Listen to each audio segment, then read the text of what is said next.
这是众多影视大佬最不想解说的一部电影，它仅在首映日当天就荣登了北美票房榜首，也是我花费精力最多的一部作品。坤坤反复观看2年半，才明白这部电影的深层含义。想要看懂它，首先要分清现实世界、表世界和里世界的区别，其次就是3个共同人物的区分：小女孩的本体、黑暗面以及善良面。导演看似是在讲女孩的复仇，实则是在揭露欧洲中世纪宗教的黑暗，而剧中怪物独特的出场方式，更是成为无数影迷的童年噩梦。它就是根据寂静岭同名游戏改编的电影。开场就是一段高能剧情，这已经是小沙第365次梦游。只见他摇摇晃晃地站在悬崖上，嘴里一直重复着寂静岭。在他的眼里，瀑布下方是一座燃烧的钢铁世界，一个和他长得很像的女孩正在召唤他。就在小沙即将跳崖时，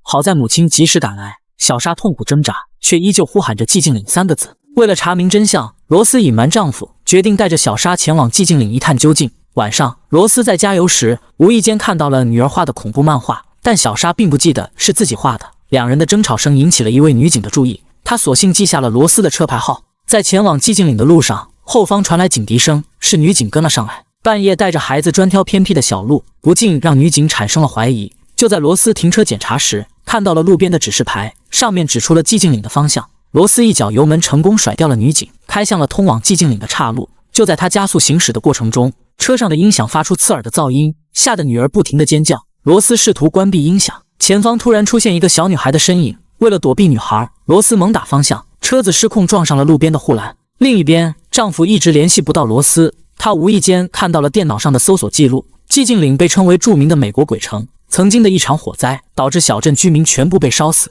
至今地下火仍在燃烧。丈夫顿时有了不祥的预感。当罗斯从昏迷中醒来，发现天空飘起了雪花，坐在副驾驶的女儿早已不知所踪。罗斯赶忙下车寻找女儿，他并不知道自己已经来到了寂静岭的表世界。当雪花落在罗斯脸上，他这才发现雪花竟然是物体燃烧后的灰烬，而马路旁的指示牌显示的正是寂静岭的位置。整座小镇已经完全被迷雾笼罩，看上去仿佛一座死城。就在这时，罗斯隐约看到了酷似女儿的身影，急忙追了上去。他一路跟随女孩来到了一处狭窄的楼梯，随着防空警报声响起，罗斯正式进入寂静岭的里世界。天空顿时陷入一片黑暗，罗斯靠着打火机的亮光继续寻找女儿，他完全不知道接下来会发生什么。阴暗潮湿的环境夹杂着钢铁撞击的声音，让罗斯的内心感到不安。他猛然发现铁丝网上捆绑着一具尸体，仔细一看，对方竟然还活着。诡异的一幕让罗斯有些不知所措，他浑然不知身后的危险正在靠近。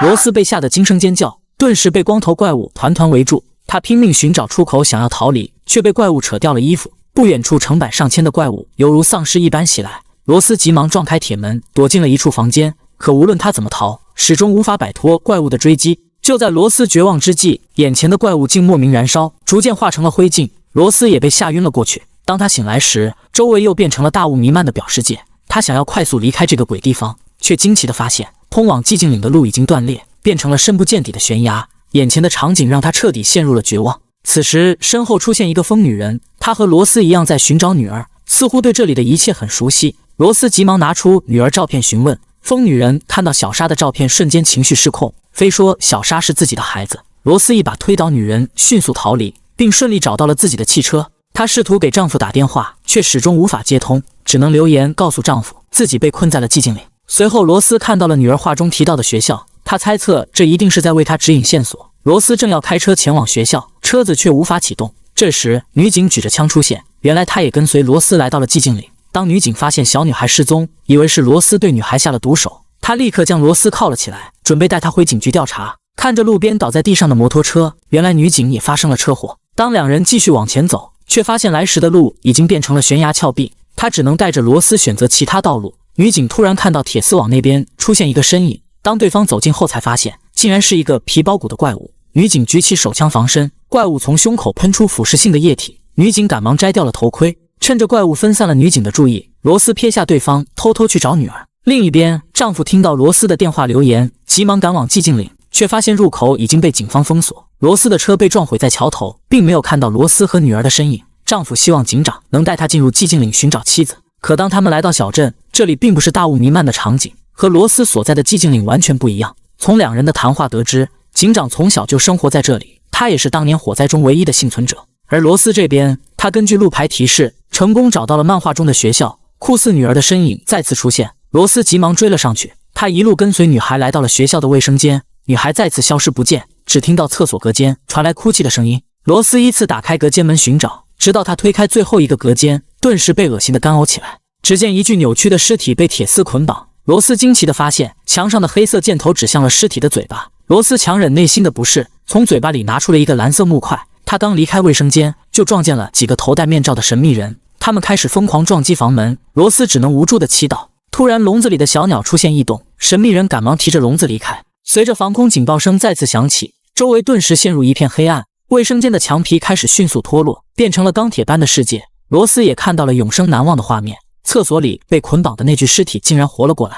他两条腿被反绑在脑袋上，正以诡异的姿势爬行，手掌释放的藤蔓延伸至整个空间，地面的毒泡涌出了无数只圣甲虫。罗斯被吓得赶忙逃离，楼梯上也挂满了尸体的残骸。刚逃到1楼，圣甲虫已经将这里包围，头戴面罩的神秘人惨遭圣甲虫袭击。罗斯急忙躲进了另一个房间，只见女孩坐在课桌上，疯狂涂抹着漫画。她看了一眼罗斯，罗斯瞬间掉进了铁丝网。他挣扎地爬起身，一只三角铁头怪震撼登场，他手提3米长的大砍刀。罗斯见状拔腿就跑。另一边，丈夫和警长也来到了学校。由于身处不同的时空，罗斯和丈夫擦肩而过，却没有发现对方。罗斯绝望地趴在地上失声痛哭，而大量的圣甲虫已经追踪找到了他。危急时刻，女警及时出现，将罗斯拖进了一处房间，在关门时不慎放进了一只圣甲虫，女警将他一脚踩爆。罗斯赶紧拿来铁棍，合力封住了房门。两人还没来得及喘息，外面便传来铁器摩擦的声音。大砍刀突然破门而入，三角怪发起猛烈进攻，将铁门划开了一个大洞。圣甲虫顺着洞口蜂拥而至，怪物伸出手试图打开铁门，女警急忙开枪射击，可怪物根本不惧怕子弹。两人犹如待宰的羔羊，可没想到怪物竟然停手，圣甲虫也随之掉落，纷纷化为了灰烬。周围的环境开始逐渐复原，再次变成了大雾弥漫的世界。罗斯拿出蓝色木块，将线索指向一家旅馆。他们一路来到了旅馆，发现2个女人正在争吵，一个是悬崖边的疯女人，另一个是当地的居民安娜。安娜告诉他们，教堂里还躲避着其他人，每当黑暗退去，他们就会出来寻找物资。女警在111号储物柜发现了女孩的漫画，罗斯猜测储物柜的编号应该代表着房间号，他们果然在111号房看到了女孩的身影。罗斯惊奇地发现，女孩和女儿小莎长得一模一样，她应该就是疯女人的孩子。罗斯想要询问女儿的下落，女孩却张开双臂燃起了火焰， I'm burning. 随后便消失在了房间内。紧接着，无数小鸟飞向天空，安娜吓得匆匆逃离。看来黑暗的世界即将再次来袭。伴随着防空警报响起，安娜将他们带到教堂躲避怪物。罗斯突然停下了脚步，只见教堂上方的标志和女儿漫画中一模一样。女警猛然发现，一大群人从迷雾中跑出来，纷纷躲进了教堂。疯女人拦住女警，告诉她不要相信这些骗子，否则一定会害死你们。罗斯质问疯女人，为什么女孩和小莎长得一模一样？疯女人只告诉她，女孩想要复仇。很快，周围便被黑暗笼罩。疯女人指向安娜，三角怪物突然出现在身后，安娜顿时一声惨叫。怪物拎着她走向教堂，当着大家的面将安娜瞬间撕碎。女警拉着罗斯赶忙逃进了教堂，人们纷纷指责罗斯是女巫，想要将他们赶出教堂。女警急忙开枪镇住了失控的人群，好在教主贝拉出面，才平息了这场纷争。贝拉带领教徒们跪在地上，开始了虔诚的祈祷。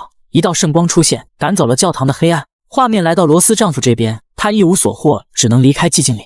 趁着深夜，丈夫冒着大雨，悄悄溜进了档案室，找到了关于寂静岭的资料，上面详细记录着小镇发生火灾的原因。卷宗里还夹着一张照片，照片上的女孩和小莎一模一样。由于小莎是夫妻俩收养的孩子，所以他第一时间来到孤儿院，询问修女关于小莎的身世。修女似乎并不愿意说出真相。就在这时，警长突然出现，他告诉罗斯丈夫，照片上的女孩名叫阿莱莎，已经死在了发生火灾的当晚，但她并不是死于火灾，而是被一群教徒折磨致死。画面回到教堂，罗斯询问贝拉女儿的下落，贝拉却说只有魔鬼知道你女儿在哪，想要找到她，你必须要去独自面对魔鬼。在孩子眼里，母亲就是上帝，所以罗斯会义无反顾地去救女儿。信徒们将她带到了一家医院，魔鬼的老巢就藏在地下151号。罗斯努力记住了魔鬼所在的位置，他拿着手电筒正准备进入电梯，贝拉却突然看到了罗斯女儿的照片。